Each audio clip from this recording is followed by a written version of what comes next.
There is a thing they call the magical world of online dating. It's been a week since I first started this grand adventure. So, using Plenty of Fish, which is POF.com, recommended to me by some guy at the singles table outside the UC Theater out front bar, listening to live music. He said his dad used it, so I thought, why not me? So I was going through various ones, and I thought, well, this one looks interesting bio. Someone in special ed, close to my age, says that she's not a typical California woman, more with a Midwest sensibility. Well, I'm from the Midwest. So I text her. There's some nice texting going back and forth a few times, and we decided to get together. So we decide that, okay, Wednesday, she said Wednesday or Thursday, but I go back Wednesday or Thursday evening I could do, and then that's a little too soon. So I say, so we somehow settle on, because there was this other event I wanted to go into Berkeley as live music. She wasn't interested in going to it, coming all the way over here from the Pacific Coast. So we said, all right, let's meet at 12:30. She said at 12:30 at a special Chinese restaurant in Pacifica. Fantastic. It's all set on like Tuesday or Monday.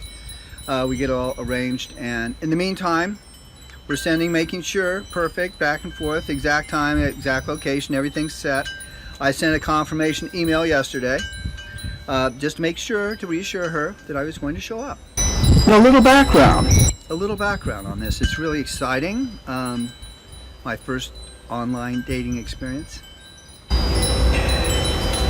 So a few weeks ago, I was driving my car around, and I had difficulty starting the car, and I got some neighbors across the street to help jump start the car, and it ran fine.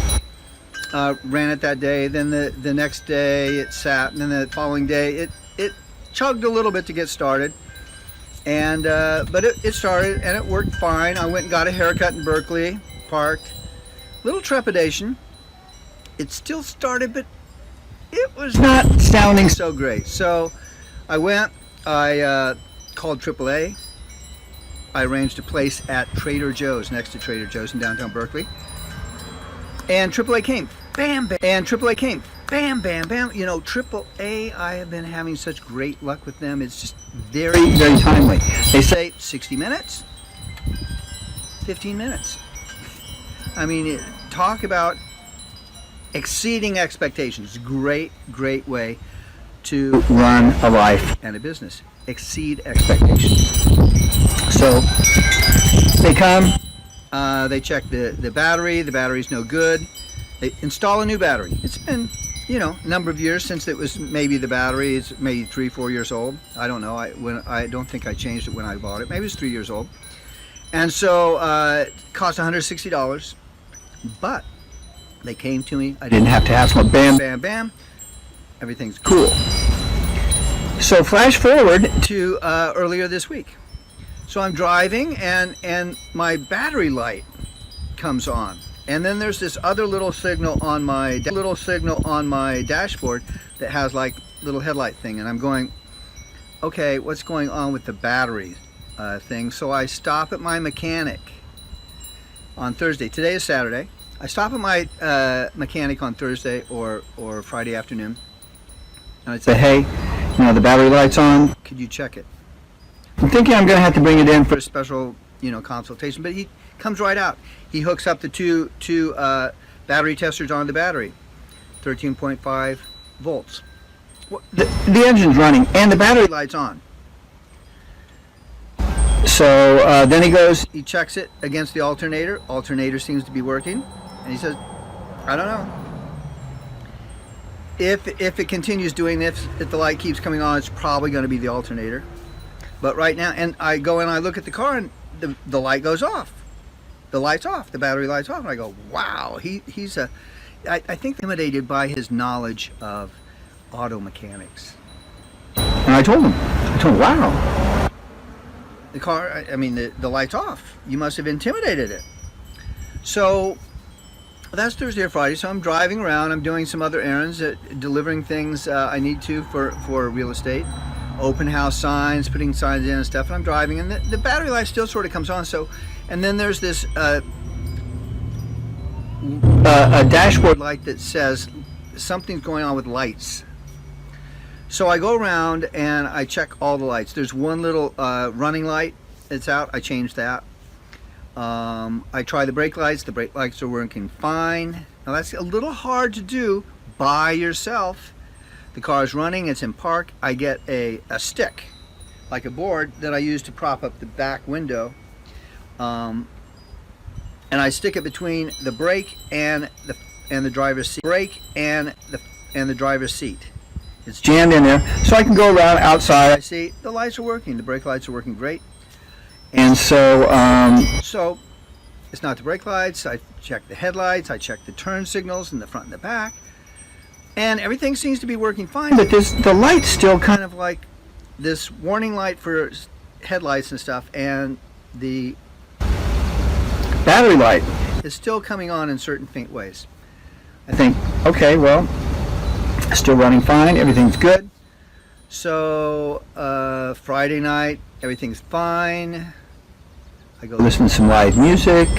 I see the mayor of Berkeley there. I say, hello, mayor. I've known him from the Berkeley Chamber, not Association, where he has been very supportive of it. And then so I get my car, I drive back home, get a good place to park it in the morning. So I already plan out what I'm going to do. It's Saturday, right? For days I've been saying, okay, I'm going to leave at 11 because the appointment, the first meeting at this Chinese restaurant in Pacifica is at 12:30. Hour and a half. If there's traffic, if there's an accident, something comes up, no problem. And so I go, I get up early, I go to the post office, check my P.O. box, I go to another hardware store where I pick up some stones that I needed for my house, and then I head across toward Pacifica. It's 11:15. I get a text from this person saying, you know, it's going to be I'm going to be 15 minutes late. Is that okay? Let's meet at 12:45, just in case I think I'll be 5-10 minutes late. I say fine, no problem. I'm sort of standing in line for a while, going through the toll booth in the fast lane. It's fast track. It's not fast. So I'm there, and I'm kind of moving along, and then I come out of it, and then my car is just not like working right. I push down on the accelerator, and there's no increase in the tachometer. It's just like it's stuck at like 0. What is going on? I had my radio blasting, and I have these great rock and roll rhythm and blues tunes. I'm singing to it. I'm really all like really excited about this date. Drive to Pacifica. It's a beautiful place. Only been there a couple times, but so I'm driving along, and all of a sudden it's just like nothing's happening, and I'm in this traffic and I'm not moving. Luckily I was in the far left-hand lane, so I pull off the edge, put on the hazard lights, and I'm sort of inching along. I thought, well, I can get over the bridge anyway, hopefully I can get over the bridge, and things are just like, it's just like not going. Things are just not going well. My car is just, and my radio just like stopped. I thought, well, maybe it was a fuse in my radio, or my radio just gave out and it's been shorting out. That's the problem. So I take it, stick it on, take off. It's a faceplate, you know, on, off, on, off, on, off. Nothing's working. I'm still slowly inching along the left-hand shoulder up the bridge, and I see these flashing lights up ahead, and it's a Caltrans tow truck and a police car. So I get out and I say, what's going on? And they say, well, you can't get a AAA here. You have to get Caltrans to tow you off, and then you can get AAA. So I'm, oh my God! And my car, it dies. It just won't start. Nothing's happening. Of course, my cell phone's at 54% battery, and it is rapidly declining. So I'm on the line to AAA and talking to them, and it's so noisy. I can hardly hear. I've got windows down. I've got my Moonroof pulled open. Nothing is closing. Nothing will close. There's no electricity.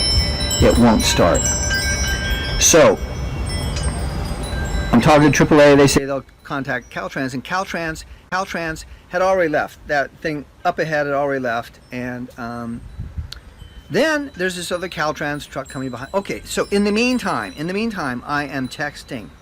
I'm texting this date in Pacifica. I'm saying, hey, I'm sorry, I'm stuck on the Bay Bridge. This is like at 11:30, 11:45. I'm due there at 12:30. I'm thinking, well, maybe something will happen. Maybe I'll be able to get going. And so I get a response. This was after, you know, she said she was going to be 5 to 10 minutes late, but let's make it 12:45. So I'm thinking, okay, that's good. I got a little extra leeway. And so nothing's happening. And in the meantime, I'm still trying to text her, tell her the status of things, and she says, you're a liar. She says, like, I say I'm stuck on the Bay Bridge, and I'll do what I can to get there, but I may not be able to make it. You are a liar. And so I'm kind of shocked by that. I send some things back and forth. No, I'm not a liar. I'm honest. This is really happening. It's really terrible. I'm sorry about this. And she writes back, all the plans that she had made for the weekend originally, and she had to cancel those. She was going to go out of town. She was going to do this and that. She totally rearranged her plans just for me. And now I destroyed it, and so I'm a liar. And she never wants to see me again. Great. This is like my first dating experience online, and I'm already having all these issues. So I'm sitting there and I go, whatever, there's nothing I can do about it. So Caltrans comes up. I'm taking pictures.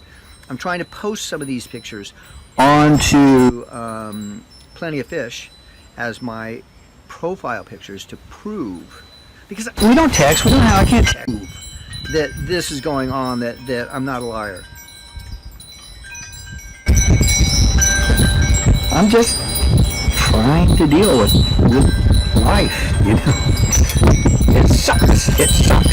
You apologize and it doesn't make any difference. So anyway, Caltrans comes up, really nice person, great guy, gets my car onto the back of the bed of the truck. Got pictures of it, I'll show you. And then we go out, have to go up over the new part of the bridge. We go onto Treasure Island, have to circle around, and then get back on. He checks to make sure that the car isn't going to slide when it's going on the steep downhill back onto the freeway. And then we're going, and I'm in the meantime, AAA said, well, call us back after Caltrans gets to you. My cell phone, I don't have a charger. It's at 24%, or it's starting to get to like 9%, or it's starting to get to like 9%. And so I'm calling AAA again. I'm saying, East Lot, this is where you have to pick me up. Everyone knows where it is, and they're going, what?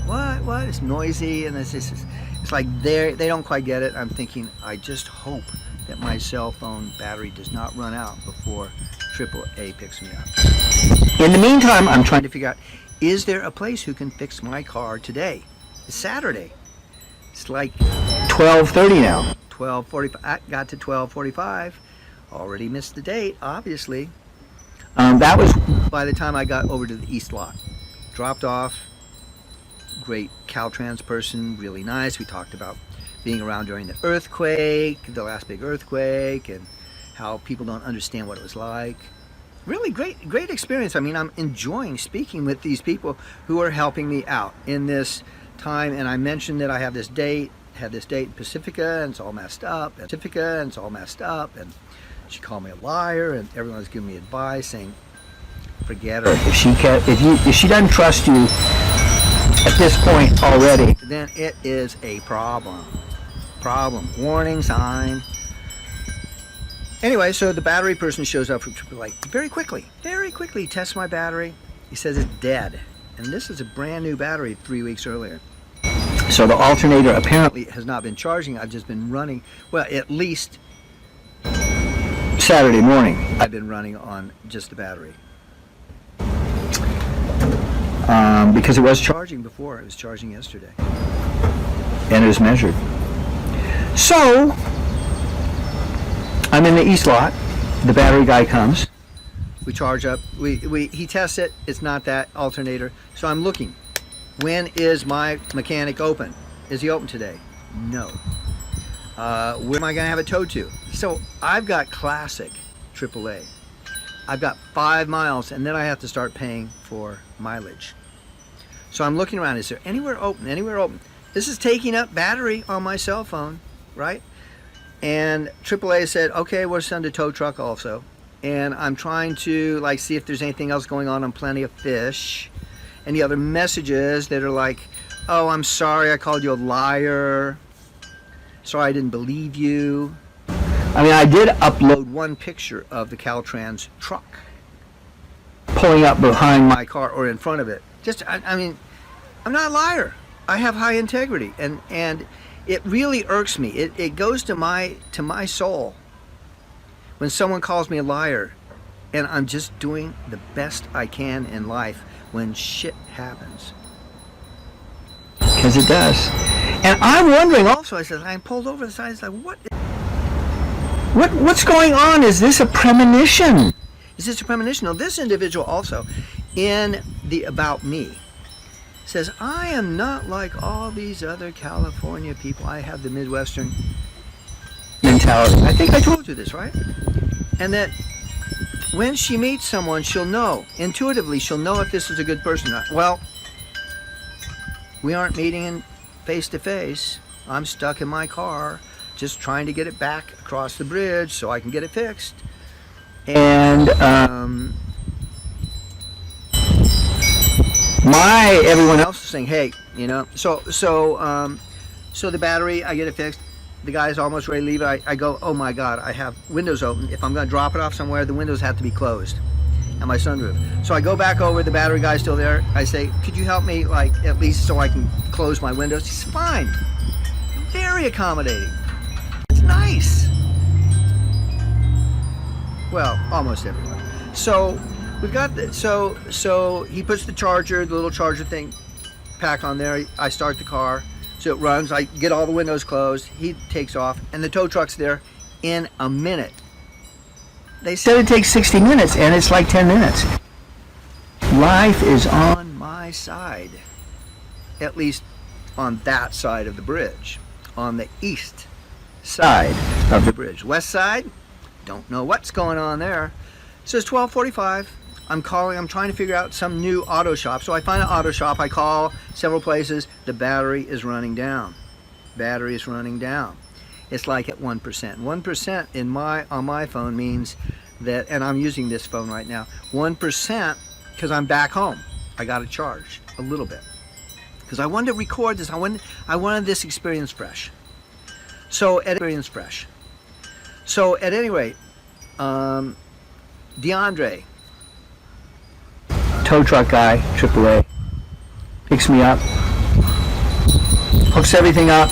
We're headed for a shop that is less than 5 miles from the pickup spot. It's like 4.8. Nice guy, having a great conversation back and forth. I mentioned the date. He says, oh yeah, that really sucks.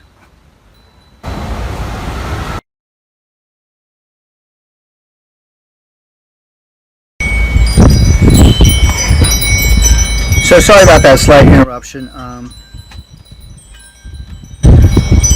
My Airbnb guest just arrived, so he hadn't seen my instructional video. So anyway, I'm riding in the AAA truck with DeAndre. We're having a great conversation, talking about dating apps, talking about all this kind of stuff. He met his girlfriend through a dating app, a different one. But Plenty of Fish seems to be okay, you know, people know of it.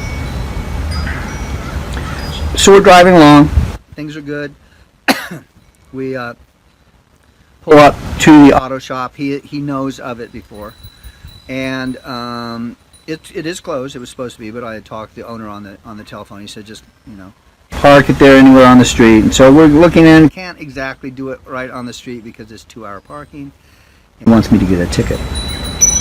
So just as we're looking at things, there is someone mowing the yard in the mowing a City of Berkeley employee mowing the median strip, the dead grass in the middle, and They said, oh, actually the sign there, he moved the sign to cover up the lock on the gate because it wasn't locked. And he wanted to make sure no one went in. So, wow, that's kind of interesting. And then there's this other guy that comes over and he says, oh, I have a lock to the gate and everything because he worked there. So his name's Eric.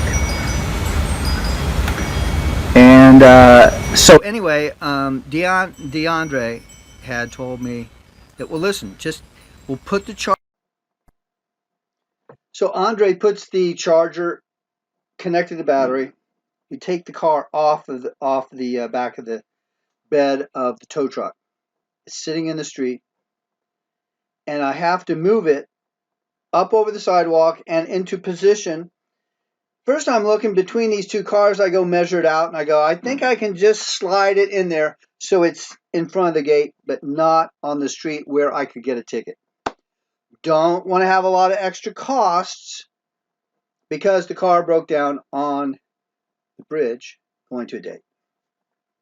Trying to reduce my costs. So he says, well, maybe you could park it over here. And this other guy comes over, Eric, who works there part-time. And he says, yeah, you could just park it here. It's not a problem. So instead of parking it between a bunch of other cars, which is pretty narrow, just barely fit, then there's a car, and I just park on the side of the car where there's no other cars. So DeAndre puts the charger pack on top of the battery. The hood is down on top of it, but still, propped up a little bit. I start the engine, it runs, I back it up, and then I move it into position, and I turn it off. And everyone is praising me. They say, my God, I've never seen anyone park it in such a perfect position. This is my day. I mean, things are going well for me. AAA, bam, bam, bam. Caltrans, bam. They're all showing up in this perfect coordinated timing as if I was in a movie or a dream.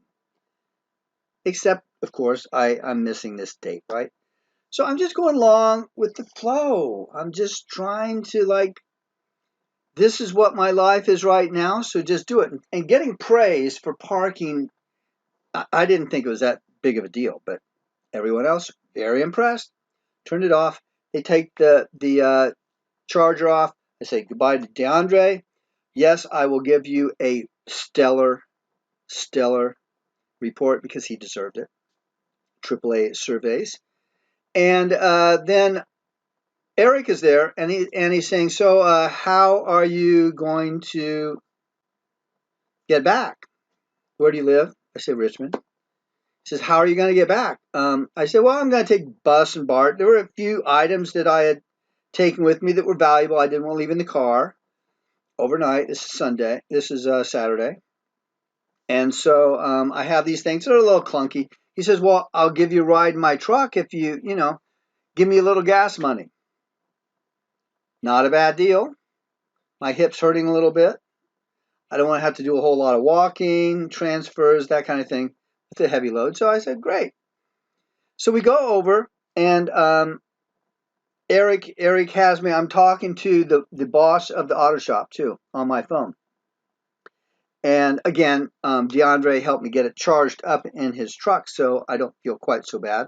I can text to Plenty of Fish. I can make some calls if I need to. So I talk to the owner of the shop. Eric told me to call him and let him know that Eric was going to take care of me and give me a ride to my house. Owner says, great, fine, yeah, Eric is a great guy, all this. So I feel reassured. I mean, do I know Eric? No. Do I know any of these people? No. First time, I just trust them up front. I trust them because they're wearing uniforms and stuff. But Eric, he's not wearing a uniform or anything, but he seems cool. He works there. He had a key to the gate. So we turn around. We go over to the side of the street there, and I look at Eric's truck, and it is a beater. I mean, this truck is, I don't know, was it a 60s truck perhaps, or a 70s? It's not shiny by any means. The paint is all really old, very dull looking. It's got a couple doors in the, it's a pickup truck, a couple doors holding stuff in. It's piled with stuff in the back of it. And then I look in the front window where the driver's seat is, and it's packed full of stuff. I mean, there's no space whatsoever. I'm surprised there's space for the driver.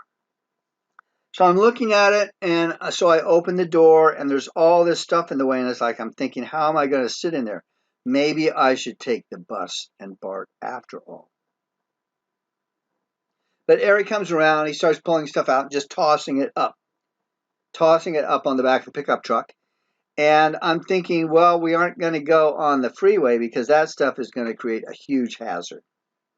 So we pull out things, and the car seat, the bench of the truck is like this. It's an angle like this. I'm thinking, how am I going to sit there? So I keep pushing against the bench, and it almost gets to 90 degrees, not quite. There's just enough space to squeeze in with the couple items that I'm taking with me. So I get in. Eric says, okay, let's go. And so we go, instead of going on the main street on San Pablo and just heading to Richmond, we have to go a slight U-turn. We're going through the back quiet streets of Berkeley. And I can be a very good listener. It's part of my profession to listen and hear what people say. So Eric starts telling me about, well, he actually did this before we got in the truck, but he said, I was in prison. I spent 5 years in prison. I'm thinking, oh, okay, that happens. And he says, yeah, there were these gangbangers around me, and so I shot at them.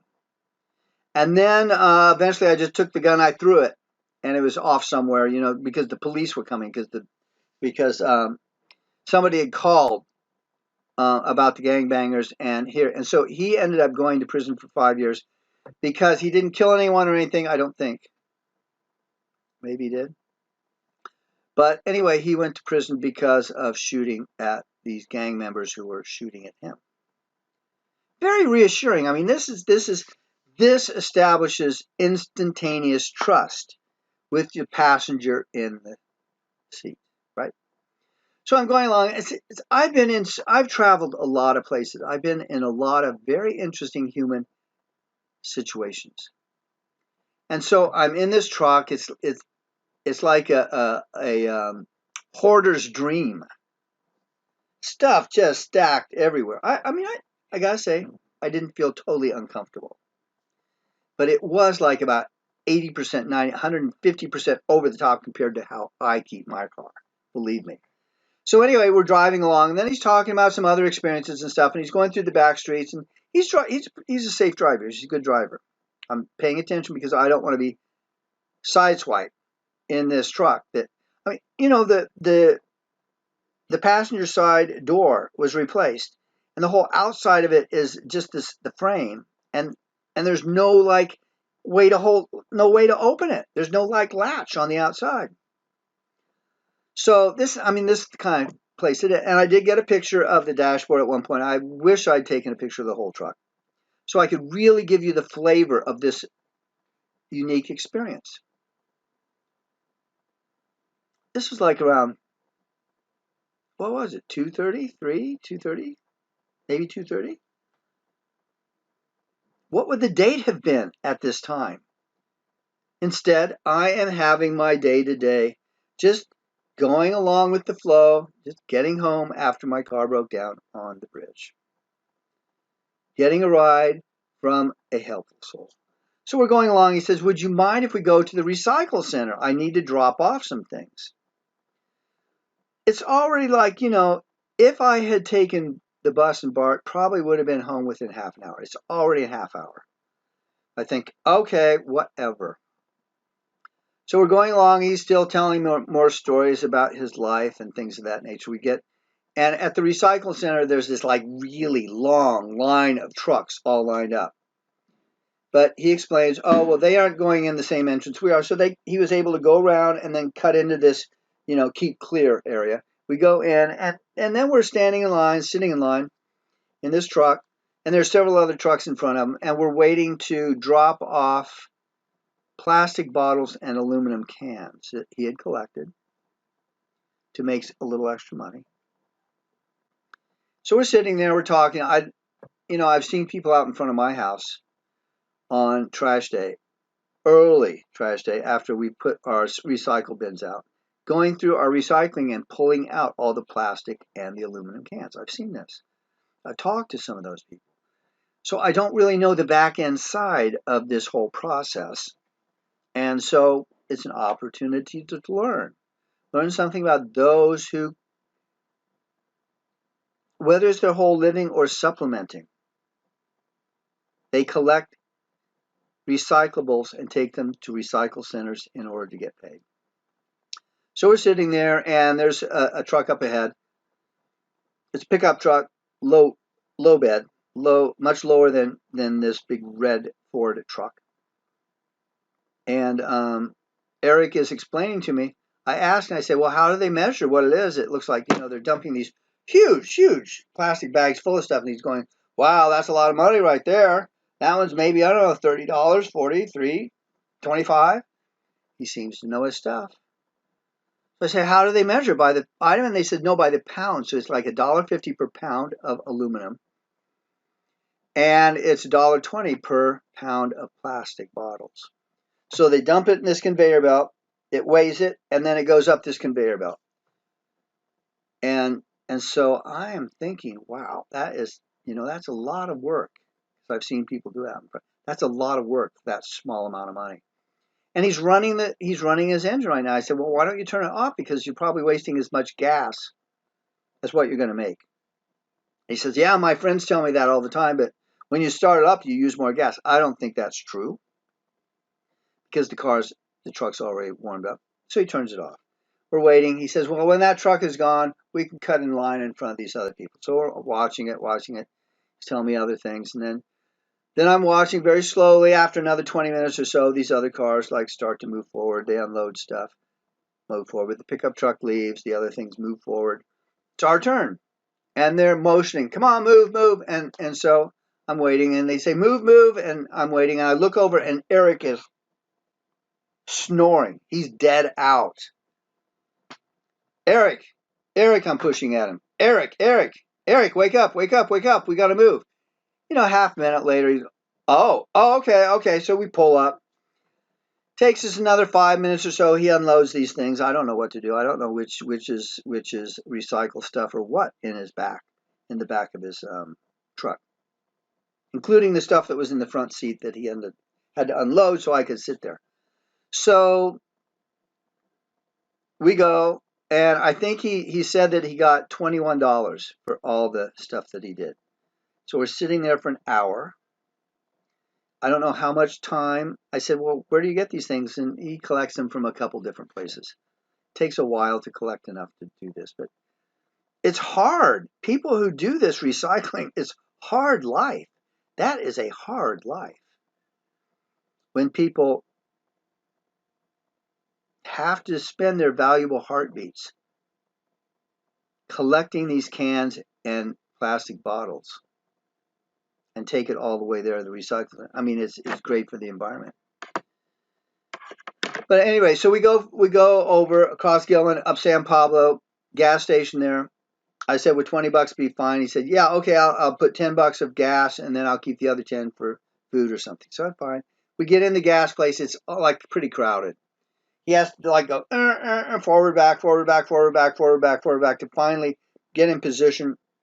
And this other guy finally leaves, and we get in position. He goes, he gets the $10 of gas.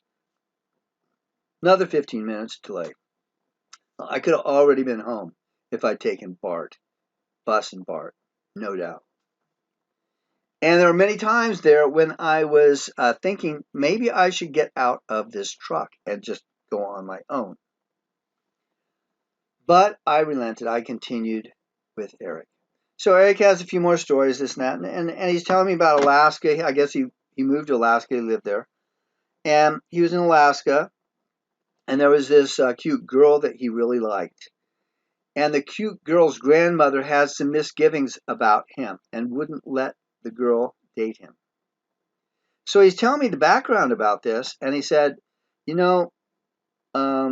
the grandmother said that she saw me in my car taking some prostitutes somewhere. And that's what the grandmother said. I don't trust that guy because he's like driving prostitutes around. Well, Eric explained to me, it's a very innocent thing. A friend of his had said, listen, will you take these girls and take them to their work? And so, a very innocent thing, right? So Eric tells me this, and he says, and so this pimp friend of his, who he would do some taxi work for, was giving him some advice about dating. He's saying, well, just forget about this girl whose grandmother doesn't trust you, because if there's not trust at the very beginning, believe me, the relationship's going to be bad. Okay, now this was Eric telling me what the pimp advised him on. So it's almost secondhand, not quite third hand. So we may not be able to, I wasn't sure if I could totally rely on that advice, but once again, one of the brothers in my process of going back after breaking down on the bridge on my way to a Plenty of Fish date in Pacifica, a brother, once again, I second him, advises if there's not trust, if someone thinks you're a liar at the beginning, it is not going to work out. This message is like, it's pretty consistent. So eventually, we're getting there close to the BART station, Richmond BART station. I might direct them there. My house where I'm living is very close to there.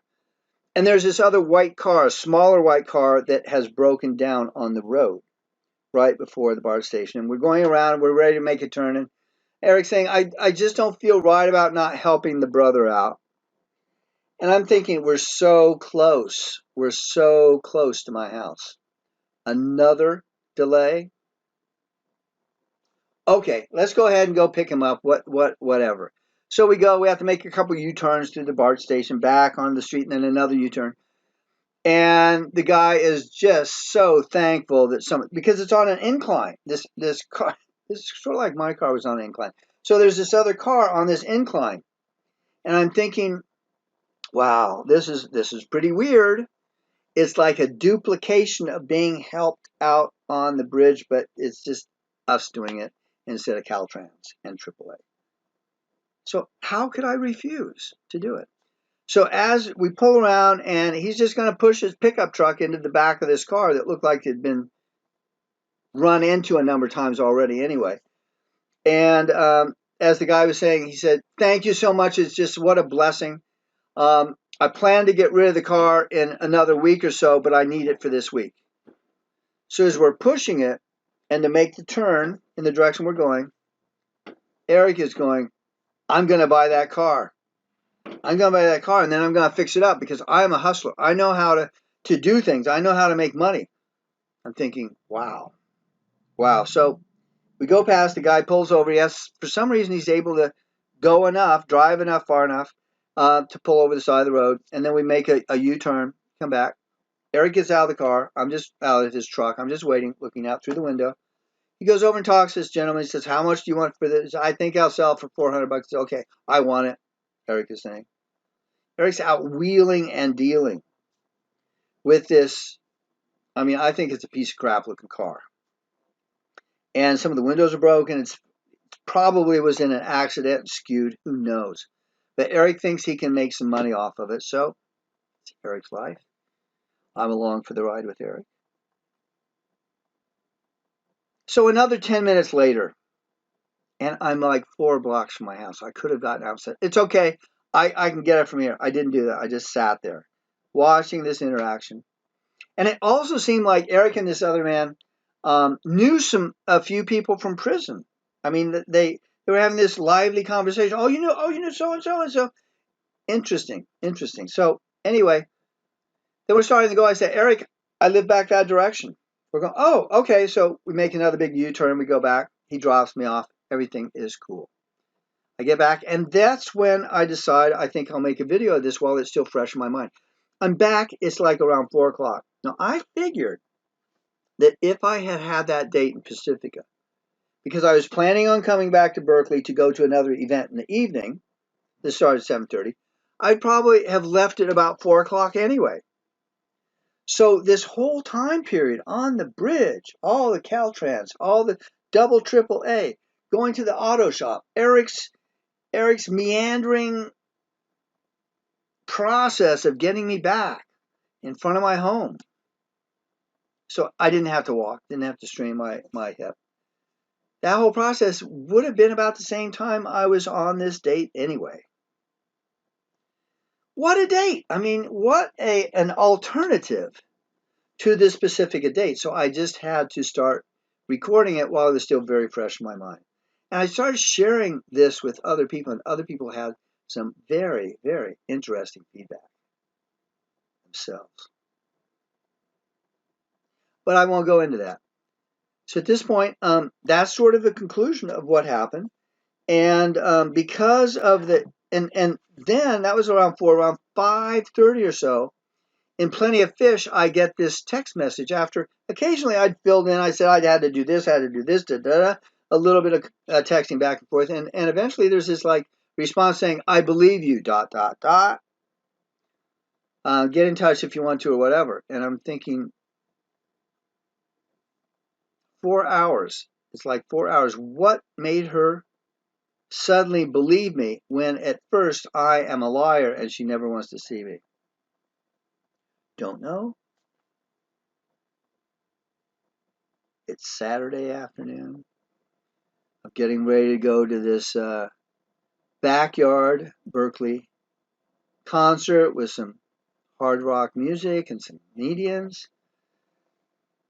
So, finish up my videos, start to do a little editing, get ready, and then I hop on public transportation again.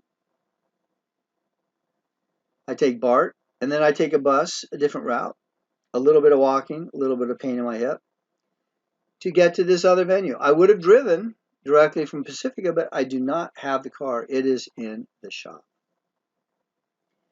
And then it took a while in the shop for the next several days to actually diagnose, fix, and make my car stable again. It was actually, the alternator went out, the battery was fine even though it had gone down.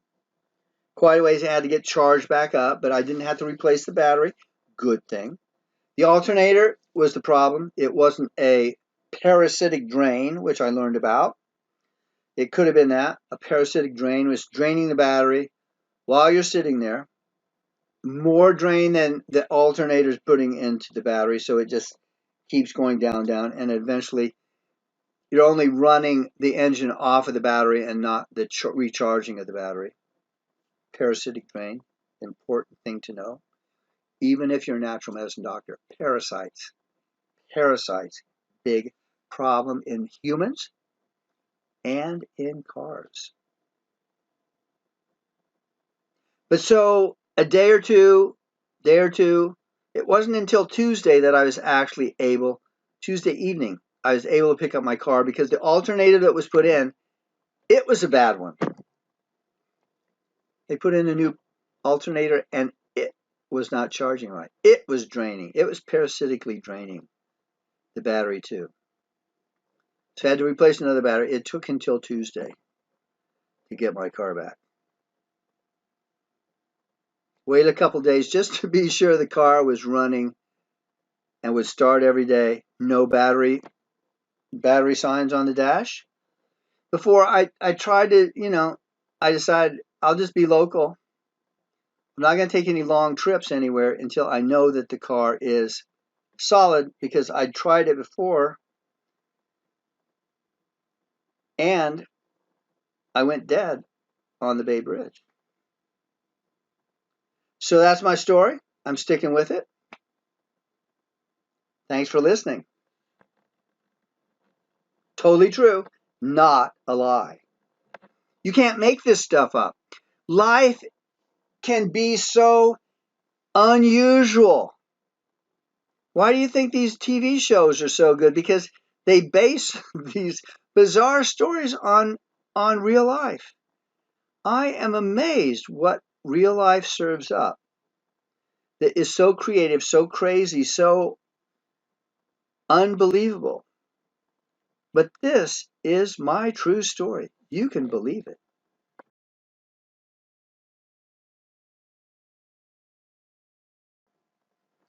So when it all comes down to the end of things,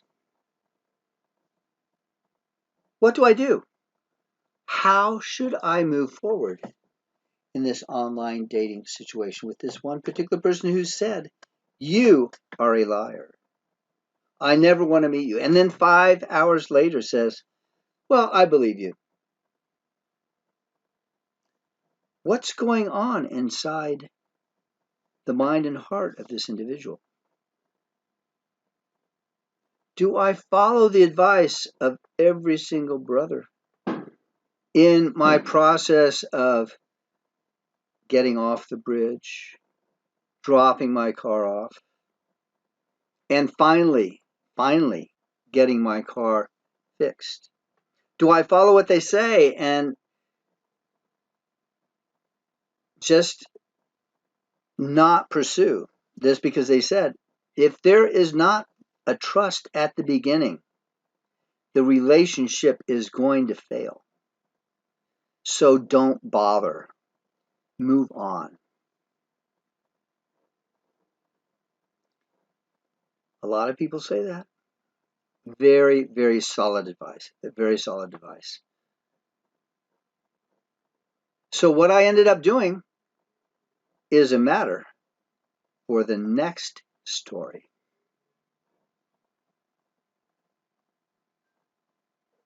Given the totality of what I've explained to you, what the situation was, what would you do?